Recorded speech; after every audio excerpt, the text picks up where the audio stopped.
Hello friends and dear students, 12th physics के electrostatics में chapter electric charges and field में जो important topic है इलेक्ट्रिक फील्ड, उसको आज डिस्कस करने वाले हैं।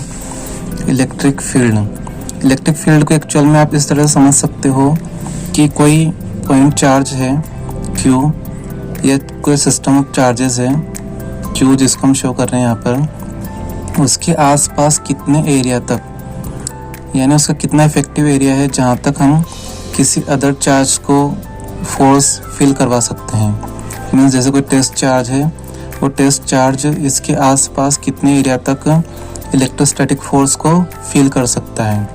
ओके, इसी को ही इलेक्ट्रिक फील्ड बोलते हैं। जैसे कि मैग्नेट के आसपास उसकी फील्ड को मैग्नेटिक फील्ड बोला जाता है, उसी तरह से एक चार्ज के आसपास उसके इलेक्ट्रोस्टैटिक फोर्स का जो फील्ड रहती है उसको इलेक्ट्रिक फील्ड बोला जाता है।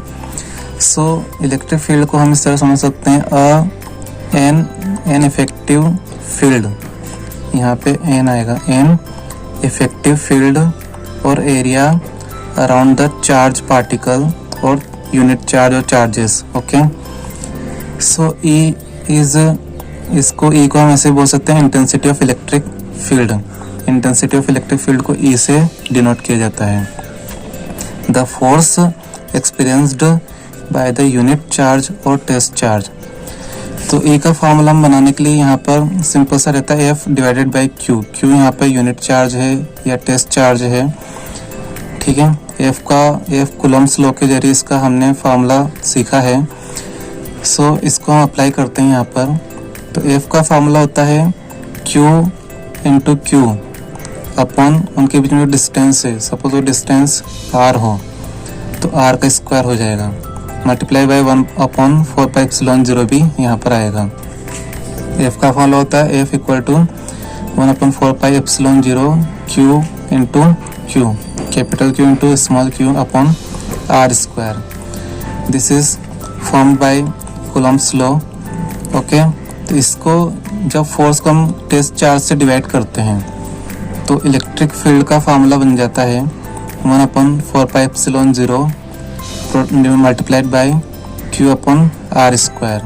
Q जो है वो सोर्स चार्ज है जिसके ज़रिए इलेक्ट्रिक फील्ड आसपास फिल की जाएगी अदर चार्जेस के को।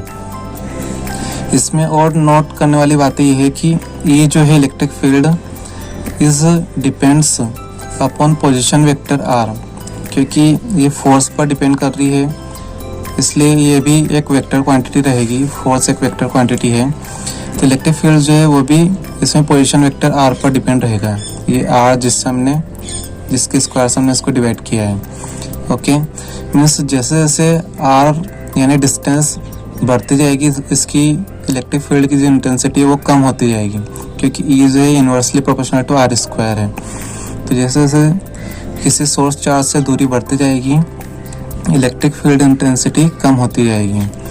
सो E depends upon position vector R because F is depend on it. Next is E is independent on test charge या ऑफ टेस्ट चार्ज।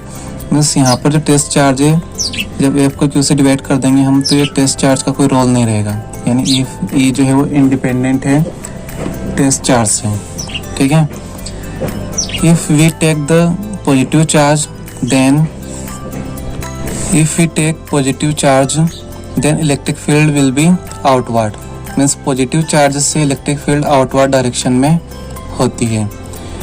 और यदि हम नेगेटिव चार्ज लेते हैं माइनस Q, ये पॉजिटिव चार्ज था प्लस Q, तो negative charge में इलेक्ट्रिक फील्ड का डायरेक्शन जो रहता है वो इनवर्ड होता है। तो यहाँ से हम टू चार्जेस के बीच में इलेक्ट्रिक फील्ड का डायरेक्शन दिखा सकते हैं, शो कर सकते हैं। तो पॉजिटिव चार्ज में इलेक्ट्रिक फील्ड आउटवर्ड डायरेक्शन में होती है और नेगेटिव चार्ज में इलेक्ट्रिक फील्ड इनवर्ड डायरेक्शन में होती है। Okay, next is if there is a point charge at the center of a sphere, यानी स्फेरिकल सिस्टम है, उसके सेंटर में चार्ज है, then the intensity will be symmetrical और same at the same distance of the test charge. Means point charge center पर है तो इसके रेडियस के अकॉर्डिंग जो आसपास सर्कुलर स्फीयर बनेगा, उस सर्कुलर स्फीयर पर हर जगह पर जो टेस्ट चार्ज अगर हम लेके आएंगे उसको इक्वल डिस्टेंस पर, तो वहाँ पर सेम इलेक्ट्रिक फील्ड महसूस की जाएगी। मीन्स यदि ये पॉइंट चार्ज Q है जिसको सोर्स चार्ज हम बोल रहे हैं, जिसके ज़रिए हम इलेक्ट्रिक फील्ड फील करवाएंगे किसी टेस्ट चार्ज को, तो पर्टिकुलर डिस्टेंस पर जो रेडियल डिस्टेंस है वहाँ पर हर जगह इलेक्ट्रिक फील्ड सेम रहेगी। आई होप कि आपको इलेक्ट्रिक फील्ड का टॉपिक अच्छे से समझ में आया होगा। Thank you.